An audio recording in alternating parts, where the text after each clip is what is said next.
પ્રધાનમંત્રી નરેન્દ્ર મોદી આજે દિલ્હી મેટ્રો ટ્રેનના 2 નવા કોરિડોરનું કરશે ઉદ્ઘાટન. દિલ્હી મેટ્રોના 5મા તબક્કા હેઠળ 3 નવા કોરિડોરનો કરશે શિલાન્યાસ, તો પીએમ મહિલાઓને સોંપશે નવા ક્વાર્ટર્સની ચાવી.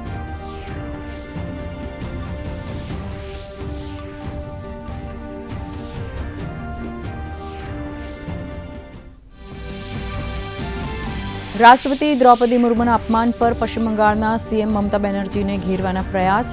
પ્રધાનમંત્રી નરેન્દ્ર મોદીએ કહ્યું, રાષ્ટ્રપતિનું અપમાન લોકતંત્ર વિરુદ્ધ. ઉપરાષ્ટ્રપતિએ અપમાનને ગણાવ્યું દુર્ભાગ્યપૂર્ણ.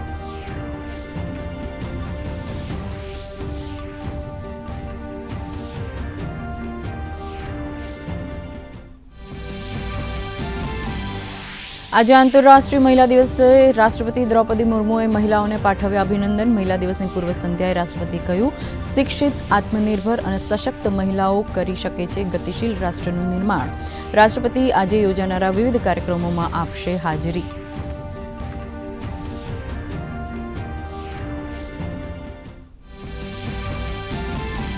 અમેરિકાના રાષ્ટ્રપતિ ડોનાલ્ડ ટ્રમ્પે કહ્યું, ઈરાનના નેતાઓ સાથે કોઈપણ પ્રકારની વાતચીત શક્ય નથી. ટ્રમ્પનો બ્રિટનના પીએમને પણ ટોણો.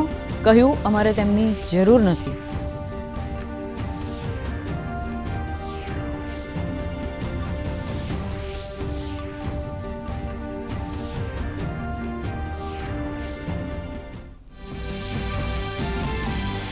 મુખ્યમંત્રી ભૂપેન્દ્ર પટેલે સુરતના ઉમરપાડામાં 651 કરોડની તાપી કરજણ લિંક પાઇપલાઇન સિંચાઈ યોજનાનું કર્યું લોકાર્પણ.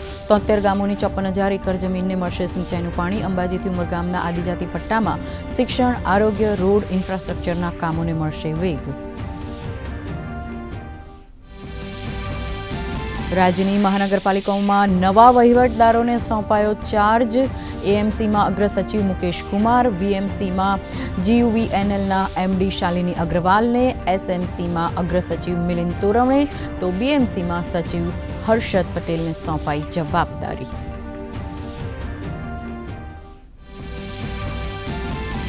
અને આજે અમદાવાદમાં T20 વર્લ્ડ કપ ફાઇનલનો મહામુકાબલો.